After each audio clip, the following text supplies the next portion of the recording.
सांगलीत शक्तीपीठ महामार्गाविरोधात शेतकऱ्यांचा विराट मोर्चा पार पडलाय। क्रांतिसिंह नाना चौकातून सुरू झालेला हा मोर्चा जिल्हाधिकारी कार्यालयावर पोहोचलाय। शक्तीपीठ महामार्गामुळे शेतजमिनींचं आणि शेतकऱ्यांचं मोठं नुकसान होणार असल्याचा आरोप करत शेतकऱ्यांनी या प्रकल्पाला विरोध केलाय। या मोर्चाला आमदार जयंत पाटील, खासदार विशाल पाटील, आमदार सतेज पाटील आणि माजी खासदार राजू शेट्टी यांची प्रमुख उपस्थिती होती। यावेळी नेत्यांनी आपल्या भाषणातून शक्तीपीठ महामार्गाला विरोध व्यक्त केलाय। शेतकऱ्यांच्या मागण्या आणि या प्रकल्पाबाबत नेत्यांनी आपली भूमिका स्पष्ट केली।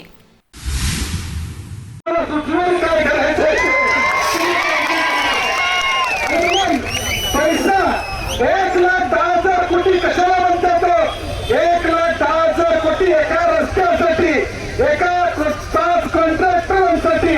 कुणाचा तरी सिमेंट कापलं पाहिजे, कुणाचा तरी कॉन्ट्रॅक्टरला कॉन्ट्रॅक्टर मिळाला पाहिजे, यासाठी हा रस्ता आहे। हा शेतकऱ्यांसाठी नाही, आमदारकासाठी या ठिकाणी नाही आहे। आणि म्हणून आमचा विरोध, प्रामाणिक विरोध शेतकऱ्यांचा या ठिकाणी आहे। माझी आपल्या सगळ्यांना विनंती आहे, आता सरकारनं एजंट सोडलेले गावागावामध्ये, तुमच्याकडे जर माणूस आला, तुझी जमीन दे, तुला एवढे पैसे मिळणार आहेत, तर वर्करचं त्याला 10% कमिशन, किती टक्के? 10% त्याला मिळणार आहे। कोण सांगणार जमीन दे की वर्करचं याला 10% कमिशन या ठिकाणी मिळणार आहे? आपण हे लक्षात ठेवा। जो माणूस तुमच्याकडे जमीन द्या म्हणून गावात येईल, आम्ही काही मोजके लोक जिल्हाधिकाऱ्यांच्याकडे हात नाही, त्यांना फक्त आम्ही सरकारला, त्यांच्या मार्फत सरकारला निरोप देणार आहे।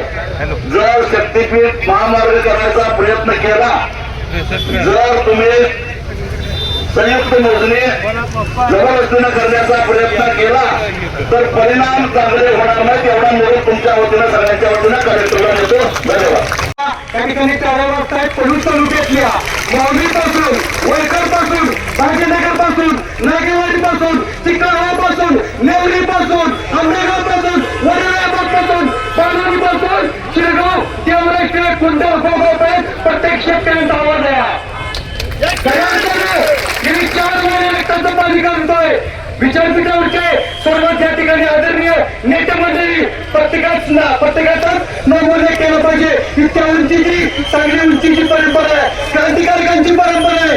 अरे तुम्ही जैन जीरचा बघितलंय, जैन जीरचा दिल्लीमध्ये शेतकऱ्यांचा जेल तुम्हाला माहित नाही, परंतु या ठिकाणी रविवार त्यामुळे नोकर आलाय का? बरोबर केला 100%। त्यामुळे आता तुम्हाला मुंबईमध्ये आमच्या प्रिन्सिपलांनी, काँग्रेस आणि या ठिकाणी रणजितदादांनी मुंबईला जायचं नियोजन केलं होतं। पावसामुळे थांबलो, पण या ठिकाणी क्रांतीवीर कॅप्टन रामभाऊ होता, नागपूर जयंत पाटील साहेब, विशाल दादा, त्या ठिकाणी शेतकरी कामगार पक्ष आमचा स्वतंत्र राहणार। जो तो येतो म्हणजे आता कामगारांची राजी करणार, जो तो येतो म्हणजे आता शेतकऱ्यांची राजी करणार। कोणी न येणार, आमच्या पायावरती आम्ही उभा राहून संघर्ष करणार। शेतकऱ्यांना सांगायची गरज नाही, वसंतदादा पाटील राजाराम कोण बोलतात, क्रांतिकारी पॉप्युलर कॅप्टन रामभाऊ यांचा जिल्हा आहे। त्यामुळे तुम्ही सगळ्यांनी ही मंडळी सांगता तिथे या आणि सांगतो, सगळ्यांनाच बोलायचं आहे।